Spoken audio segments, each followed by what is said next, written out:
Okay, so today we're diving into the life of one of history's most consequential figures, Abu Bakr.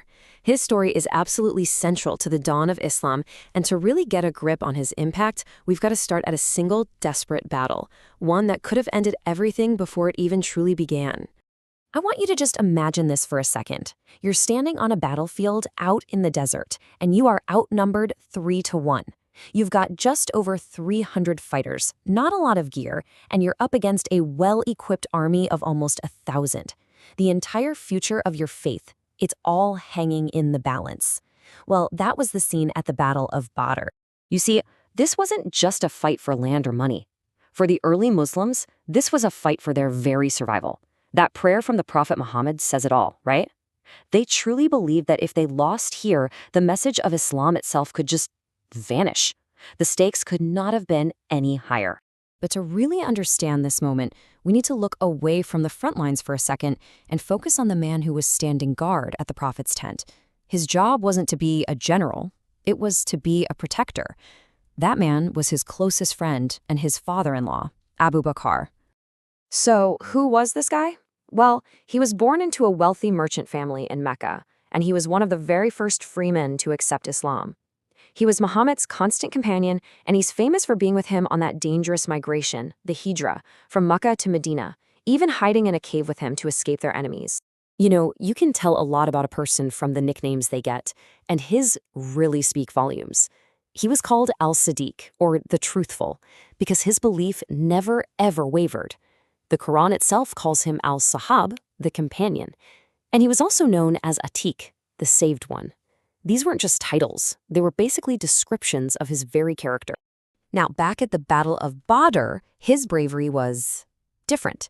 While other guys were out there fighting the enemy head-on, Abu Bakr's main job was to personally protect the Prophet. And this quote from Ali, who was himself an incredible warrior, shows that this act of pure guardianship was seen as the highest form of courage.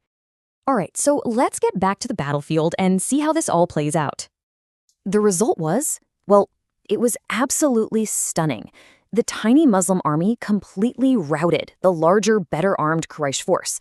Many of the Quraysh's most important leaders were killed, and just like that, in a single day, the entire course of history was changed forever. Historians call the Battle of Badr a watershed event, and for a very good reason. It wasn't just some military win.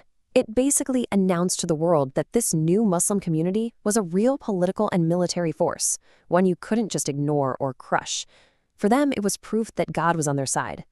Okay, so let's fast forward a few years. It's 632, the Prophet has just died, and the Muslim community is facing its biggest crisis yet. Their leader was gone, and this massive question was just hanging in the air. Who is going to lead us now? I mean, can you imagine the grief, the shock, the confusion sweeping through the city? And in that moment, it was Abu Bakr who stepped forward. With these incredibly powerful words, he calmed everyone down, he reminded them to focus their faith on God, not on a man, and he managed to bring back a very fragile sense of unity. In the meeting that happened right after, Abu Bakr was chosen as the very first caliph, or khalifa in Arabic, which just means successor. It was now his job to guide this brand new state through some incredibly shaky and uncertain times. Now get this. This is the part that's so easy to miss, but it's absolutely crucial. His entire time as the leader of this new, growing nation lasted just 27 months. Think about that for a second. A little over 2 years to shape the future of what would become a global faith. But just look at what he accomplished in that tiny window of time. He put down rebellions and united the entire Arabian Peninsula in what are now called the Ridda Wars. He started the huge project of collecting all the verses of the Quran into a single written book. And he kicked off the first military campaigns into Syria and Iraq, setting the stage for conquest that would create one of the largest empires in history. 2 years, 2 months, and 14 days. That's how long he was in charge. It's an incredibly short period of time, but his actions, and even just his position as the first successor, have been at the center of a debate that's been going on for over 1,400 years. And this right here, this gets to the very heart of the split that came later. For Sunni Muslims, Abu Bakr is honored as the first and the best of the rightly guided caliphs, the perfect leader chosen by the community. But for Shia Muslims, He's seen as the man who took the position that was meant for Ali ibn Abi Talib, who they believe was handpicked by the Prophet himself to be his heir. So, when you think about it, from pulling a state back from the brink of collapse to preserving a holy text for billions of people and at the same time sparking one of history's biggest religious divides, Abu Bakr's incredibly short time as caliph leaves us with a really profound question to think about.